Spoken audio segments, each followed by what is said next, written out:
മറ്റൊരു വാർത്തയിലേക്ക് പോകണം. തമിഴകത്ത് വീറും വാശിയും നിറഞ്ഞ തെരഞ്ഞെടുപ്പ് പ്രചാരണത്തിന് ഇന്ന് സമാപനം കുറിക്കുകയാണ്. വൈകിട്ട് 6 മണിക്ക് പരസ്യ പ്രചാരണം അവസാനിക്കും. തുടർ ഭരണത്തിന് DMK-യും ഭരണം തിരികെ പിടിക്കാൻ AIADMK-യും മാറ്റത്തിന് നാന്ദി കുറിക്കാൻ TVK-യും അരയും തലയും മുറുക്കി രംഗത്തുണ്ട്. ബംഗാളിലും ആദ്യഘട്ട തെരഞ്ഞെടുപ്പ് മറ്റന്നാളാണ്. VR കാർത്തിക് വിവരങ്ങൾ പങ്കുവെക്കും. കാർത്തിക്, നമുക്കറിയാം കഴിഞ്ഞ നിയമസഭാ തെരഞ്ഞെടുപ്പിൽ തമിഴ്നാട്ടിൽ DMK-യും AIADMK-യും തമ്മിലുള്ള വോട്ട് വ്യത്യാസം കേവലം 6% മാത്രമായിരുന്നു. അവിടെയാണ് വിജയിയുടെ പാർട്ടിയുടെ പ്രസക്തി. 15% മുകളിൽ വോട്ട് ആ പാർട്ടി നേടുമെന്ന് പല സർവേകളും പ്രവചിക്കുന്നുണ്ട്. അത് ആർക്ക് ഗുണകരമാകും, ആർക്ക് ദോഷകരമാകുമെന്നാണ് കാത്തിരുന്ന് കാണേണ്ടത്. അത്രത്തോളം തരംഗം വിജയ് അവിടുത്തെ യുവാക്കൾക്കിടയിൽ ഉണ്ടാക്കിയിട്ടുണ്ട്.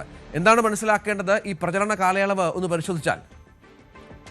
രഞ്ജിത്ത്, 1 മാസത്തോളം നീണ്ട പരസ്യ പ്രചരണം അത് തമിഴ്നാട്ടിൽ ഇന്ന് അവസാനിക്കുകയാണ്. നാളെ നിശബ്ദ പ്രചരണത്തിന് ശേഷം മറ്റന്നാൾ തമിഴ്നാട് പോളിംഗ് ബൂത്തിലെത്തും. കഴിഞ്ഞ ഒരു 2 ദശാബ്ദക്കാലമായി കണ്ട തെരഞ്ഞെടുപ്പുകളിൽ നിന്ന് തികച്ചും വ്യത്യസ്തമാണ് ഇത്തവണ തമിഴ്നാട്ടിലെ തെരഞ്ഞെടുപ്പ് എന്ന് വേണമെങ്കിൽ പറയാം. കാരണം ഇതുവരെ അത് DMK-യും AIADMK-യും തമ്മിൽ നേരിട്ടുള്ള ഒരു പോരാട്ടമായിരുന്നു. എന്നാൽ ഇത്തവണ അതൊരു ത്രികോണ പോരിലേക്കോ ഒരു ചതുഷ്കോണ പോരിലേക്കോ ചില മണ്ഡലങ്ങളിലെങ്കിലും അങ്ങനെ കാര്യങ്ങൾ എത്തി നിൽക്കുന്നു.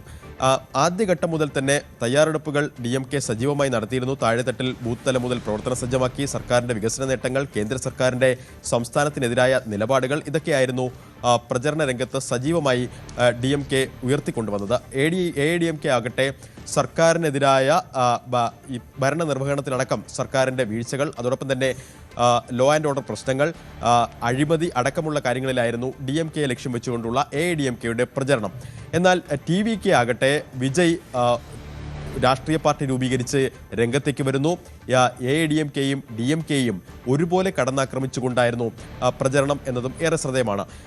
ഈ കഴിഞ്ഞ കാലയളവിൽ അധികം പൊതു റാലികളിലൊന്നും തന്നെ വിജയ് പ്രത്യക്ഷപ്പെട്ടിട്ടില്ല, മറ്റ് DMK-യും AIADMK-യും അപേക്ഷിച്ച്. എന്നാൽ താരം എവിടെയെല്ലാം എത്തുന്നുവോ, നേരത്തെ രഞ്ജിത്ത് പറഞ്ഞതുപോലെ അവിടെയെല്ലാം വലിയ തോതിലുള്ള ആരാധകരുടെ സാന്നിധ്യമുണ്ട്, ആരവമുണ്ട്. ഇതൊക്കെ ഒരു വോട്ട് ബേസായി മാറ്റാൻ കഴിയുമോ എന്നത് ഏറെ നിർണായകമാണ്. എന്തായാലും 1 മാസത്തെ തെരഞ്ഞെടുപ്പ് പ്രചരണം അത് നാടിൻ്റെ മുക്കിലും മൂലയിലും എത്തിയ തെരഞ്ഞെടുപ്പ് പ്രചരണമായിരുന്നു തമിഴകത്ത് ഇത്തവണ.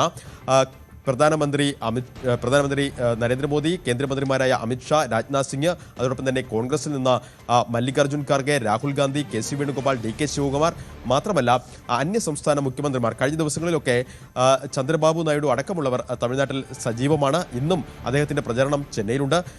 മാത്രമല്ല DMK ആകട്ടെ ഡൽഹി മുൻ മുഖ്യമന്ത്രി അരവിന്ദ് കെജ്രിവാളിനെ അടക്കം ഇറക്കിയാണ് തെരഞ്ഞെടുപ്പ് പ്രചരണത്തിൻ്റെ അവസാന ലാപ്പ് കൊഴുപ്പിച്ചത്. ആദ്യഘട്ടത്തിൽ ഭാഷയുമായി ബന്ധപ്പെട്ട പ്രശ്നങ്ങൾ, അതോടൊപ്പം തന്നെ നീറ്റ് പരീക്ഷയുമായി ബന്ധപ്പെട്ട പ്രശ്നങ്ങൾ, സർക്കാരിൻ്റെ വികസനം, അതോടൊപ്പം തന്നെ ക്ഷേമ പ്രവർത്തനങ്ങൾ, ഇതൊക്കെ ഊന്നിയായിരുന്നു പ്രചരണമെങ്കിൽ അവസാന ലാപ്പിലേക്ക് എത്തുമ്പോൾ കാര്യങ്ങൾ വീണ്ടും മാറുകയാണ്. വോട്ടിന് പണം നൽകിയതടക്കമുള്ള ആരോപണങ്ങൾ പല മണ്ഡലങ്ങളിൽ നിന്ന് വരുന്നു. പ്രത്യേകിച്ച് കോയമ്പത്തൂർ സൗത്തിൽ നിന്നും തെങ്കാശിയിലുമടക്കം DMK-യും AIADMK-യും പരസ്പരം ആരോപണങ്ങൾ ഉന്നയിക്കുന്നു. മാത്രമല്ല പ്രധാനമന്ത്രിയും രാഹുൽ ഗാന്ധിയും ഒക്കെ എത്തിയ അവസാന ലാപ്പിലെ പ്രചരണത്തിൽ സജീവ ചർച്ചയായത് വനിതാ സംവരണ ബില്ലുമായി ബന്ധപ്പെട്ട പ്രശ്നങ്ങളാണ്.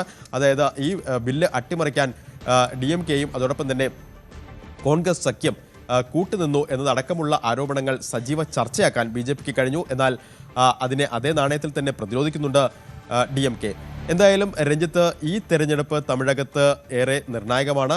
234 സീറ്റുകൾ, നേരത്തെ രഞ്ജിത്ത് പറഞ്ഞതുപോലെ 8 മുതൽ 15% വരെ വോട്ടുകൾ TVK ഈ തെരഞ്ഞെടുപ്പിൽ നേടും എന്ന് വിലയിരുത്തുന്നതുകൊണ്ട് പല സർവേകളും അതിനനുസൃതമായ പ്രവചനങ്ങൾ നടത്തിയിട്ടുണ്ട്.